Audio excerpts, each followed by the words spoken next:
back to the pit for a new episode of Talk Bolt Action. It's been a while since we spoke about Bolt Action, actually, mainly because there haven't been too many news from Warner Games about the new and upcoming Armies of Germany book that will release in January 2025. But most of all, because life has been rather busy here in the last few months. First of all, due to the Battle of Stalingrad event, I've already had one first a sort of recap video uploaded that basically sums up the story of our battle for Stalingrad.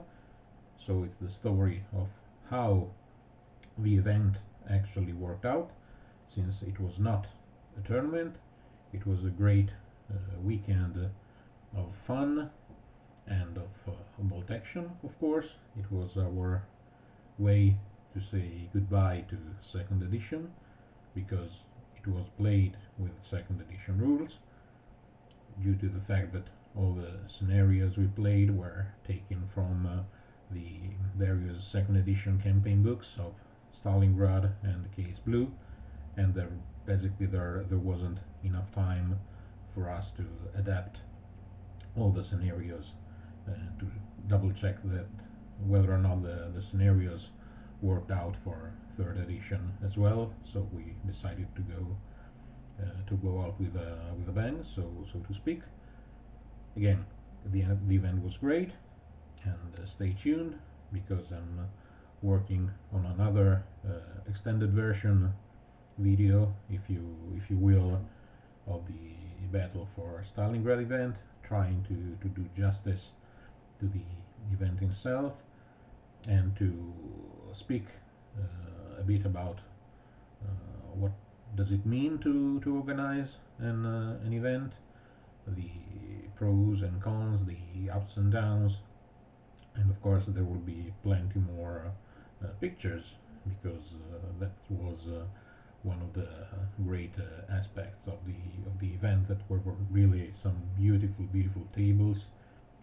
We had some very great scenarios prepared by my friends at Friuli War Games.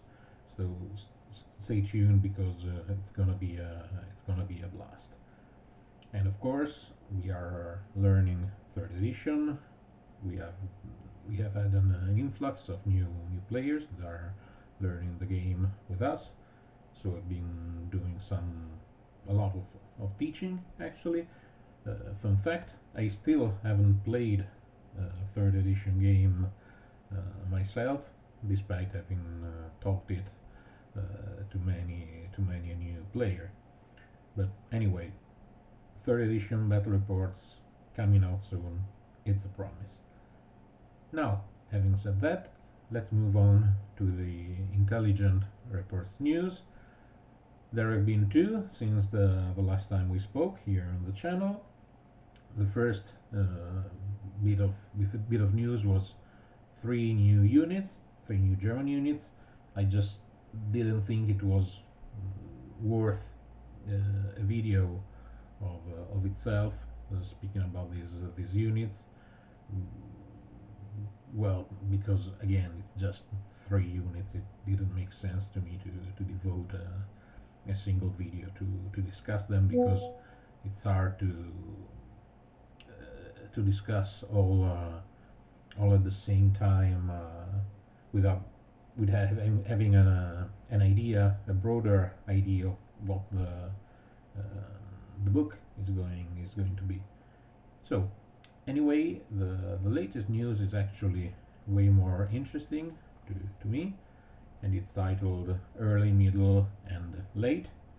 And it was a news that came up with the last intelligence report that speaks about how third edition bolt action is going to handle the different time periods for the various units, so that you're able to build and customize your armies in order to play some specific scenarios where the exact moment that the battle is played with is of the utmost importance uh, for understanding what units you can play and what units you cannot use. The second edition bolt action handled that with the force selectors. It was a fine way, actually it worked out pretty well to customize sort of your armies depending on the particular battle you were going to play, like early war, Stalingrad, Normandy, North Africa, and whatever else.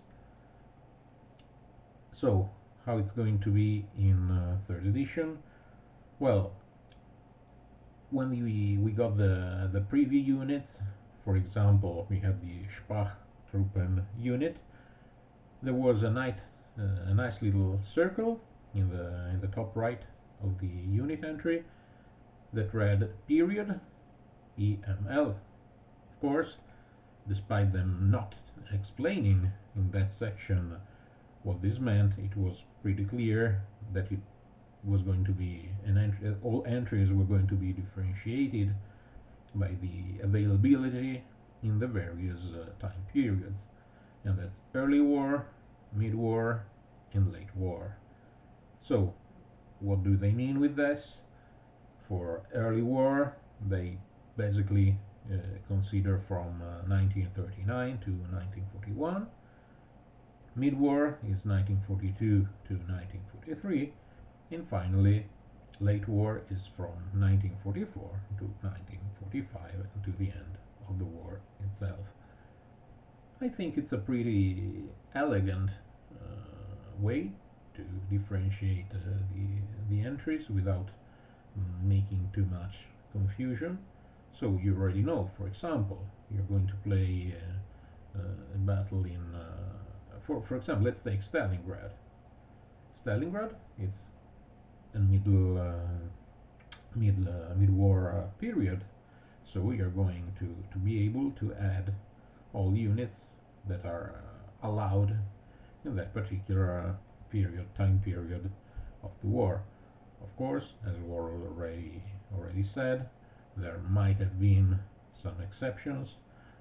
For example, you could have had some prototype units used outside of their mass-produced time period, or you, for example, could have an old machine, an old tank, for example, that while not officially, while not in production anymore, there might still have been some exemplars live and running. So of course there are bound to be exceptions, but we are not actually too much interested in exceptions. But what's important is the general rule of thumb, and I think this is a nice, neat way to tackle the issue. So, in the end of the book, and I'm guessing in all future campaign books, there is going to be lists. For example, the world gave the example for the mid-war force selection guide, where they basically list all the various type of units that you can field in that particular time frame. I'm not going to read all of them. Uh, you can find the info easily enough. Well, of course, it's interesting. This is another sort of Easter egg that I inserted in this last intelligence report. Was that by reading these selection guides, you can find some of the new units that are going to be in the Armies of Germany book. Uh, for example, we have the Green Grenadier Squad. I guess it's going to be an inexperienced Grenadier Squad. You have these Spartruppen, you have the Pantherturm, and like the fifth columnists, French milice squad and all of that. Again, very nice, very helpful when you're trying to make lists, I guess. Of course, there are going to be three of them: one for early, one for mid, one for late game, late war. Again, I expect that more detailed selection lists are going to be provided for single scenarios, but I think this is a pretty nice first move, so so to speak, how to tackle the issue in a general aspect. And this is basically what we have so far. So try your luck with some of the new German vehicles. I'm not even trying to pronounce some of the some of the vehicles. Oh, I wouldn't want to offend my any German speaking person who might be listening to this video, so I'm not going to try to. Well, what to say? What are my just just to well closing the video. So far, I'm okay with third edition. I still think it's simpler than second edition. I still think that its weak point is the platoon selection tool that basically allows you to field unbalanced army lists. So while you're playing with your friends or in your gaming club, there might be some internal rules to basically tell people to put some limits on what they field. Again, like not spamming mortars or artillery units or whatever. But on overall, it's a system I don't really enjoy. But this is not the time to speak about that. So stay tuned for more bolt action content, for more third edition content. As usual, thank you for being here and for listening to this video. Until next time, be safe and ciao ciao.